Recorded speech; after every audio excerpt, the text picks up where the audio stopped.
Welcome inside Quicken Loans Arena. Chris Fedor, Joe Vardon, Chris Haynes as we recap a Cavs loss. The first time in 4 games. Cavs' 4-game winning streak is over at the hands of an unlikely foe, the Denver Nuggets, coming into tonight at the Q.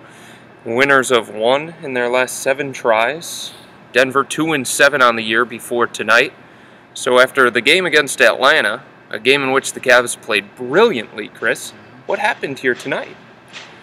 You know what? I don't know. I know what I saw. What I saw out there was a lack of energy, a lack of grit. We knew LeBron was coming in, feeling a little bit under the weather. But, Coach Blatt alluded to that, is that, hey, there's no excuse for the rest of the guys coming out looking flat. So it was definitely a disappointment. That's what Coach Blatt, that's how he described tonight's performance from his team. It was disappointing. It was disappointment on all fronts because you cannot give up. These are games, when you look at the schedule, these are games where you automatically mark a W. Yeah. You got to have those games. So now it's up to, and now it puts more pressure to win games that you probably weren't expected to win. And so in the grand scheme of things, in the schedule of things, it's a big shock. 106-97 the final tonight. Again, the Cavs' 4-game winning streak is over. Joe, LeBron missed shoot-around earlier today, had a cold. Didn't look like the LeBron that showed up the last 3 games to get Eastern Conference Player of the Week. But still, when you look at the box score, you see 22 points, you see 9 rebounds, you see 5 assists. It was just, once again, the defense was a problem for this team. Well, yeah, and it was a problem for him, too. There were several plays where LeBron either failed to or simply didn't bother to get to his man on the perimeter. There were a couple times where he clearly had an opportunity to help near the basket on someone who had gotten by their man and didn't. And he was upset every time afterwards. Looking over to the bench, so clearly upset that there wasn't a rotation of some other player. But, he wasn't there as well. It's hard to duplicate the week that we just saw from him. And he was sick. I also thought that he played, especially early on, he almost like he tried to get himself going. He played really hard early. Coach Blatt brought up afterwards that the other guys needed to bring more energy with LeBron hanging a little bit, and that didn't happen either. Chris, is this just a case where you've got this team relatively inexperienced? You do have experienced guys with LeBron, Mike Miller, James Jones, some of those guys, but not a lot of guys who have been in a position where they're going to get the opponent's best shot on a nightly basis. Is this just another learning experience for the Cavs, or is this, you think, going to be a running problem? Personally, I do think it's going to be, I don't know about a running problem, but I do think it's going to be a minor issue because this is a team that is not used to getting everybody's best shot. When you think about Kevin Love, he's been a superstar in his league. He's been a dominant player in his league, but he hasn't, had that target on his back, throughout his career. Kyrie Irving hasn't, even though he's an accomplished player. So it's going to be an adjustment period for those guys, and I think it's going to take time. It's going to take some time to get used to and figuring out that, hey, I can't just rely on LeBron. And I think this is telling, too, is LeBron, you see that stat sheet, anybody would die for those type of numbers. But we all know LeBron's capable of doing more. And it just shows you if LeBron tags off just a bit, they're vulnerable to lose to even the Denver Nuggets. Well, you think about, those are great points, Chris, and I won't get it exactly right, but in the Cavs' 5 wins, he's averaging like 33 points a game, and in their now 4 losses, he's at about 19 and a half a game. So it's a clear difference. Yep. You're right. So it's just a little bit off, and they lose. The other thing I just wanted to expand upon, if you think about at the start of the year when people were saying, well, this team's going to be different than the Miami Heat was when LeBron first started there. They started 9-8. 9-8 is in the conversation now. San Antonio's coming in Wednesday, back-to-back in Washington, and then at home Toronto on Friday, Saturday.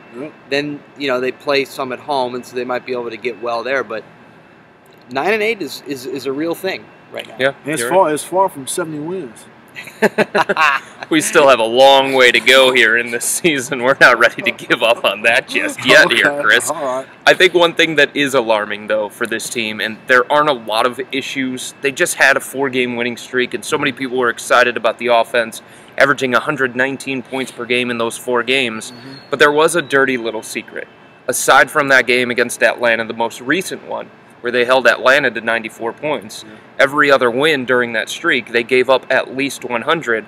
Here tonight, they give up 106 to the Denver Nuggets, and the Cavs have been getting by because of their brilliant offense.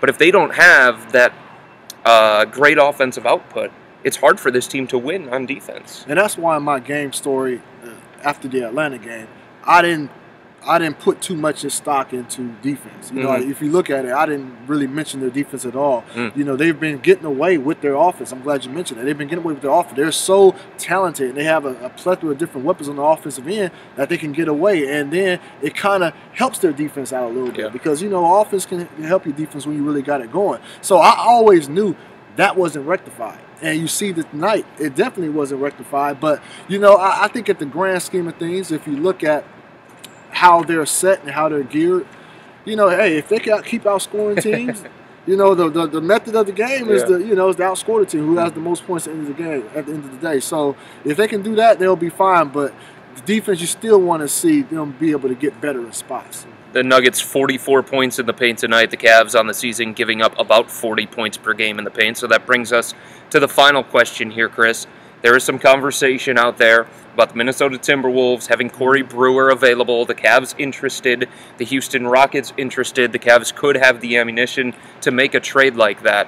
If you're talking about a trade for this team, if you had your choice, more important, a wing defender like Brewer, he's known for that. He was the co-defensive player of the year at Florida. He's kind of made his mark in the NBA that way. Or a rim protector. Which would be more important? A rim protector, no doubt about it. You look at Corey Brewer, I mean, you have Sean Marion right there. Yeah, Corey Brewer is probably a better spot-up, three-point shooter, can spread the court. That's about it. But you got Sean Marion. What are you going to do with Sean after that?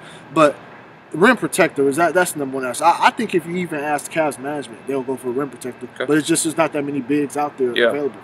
So here's my question, though. Is there some truth to the fact that if you have better defense out there on the perimeter and you cut out more dribble penetration, it doesn't highlight that weakness of not having a rim protector as much? It does. But the thing is, Chris, the NBA is so guard-oriented where these guys are great at getting to the hole. So they're going to get there no matter what? They're going to get there. And you can't expect LeBron-James and those guys, Kyrie, to try to keep, especially the point guard position. You know, that's the deepest Saw that we tonight. have. Yeah, you can't keep them out the paint.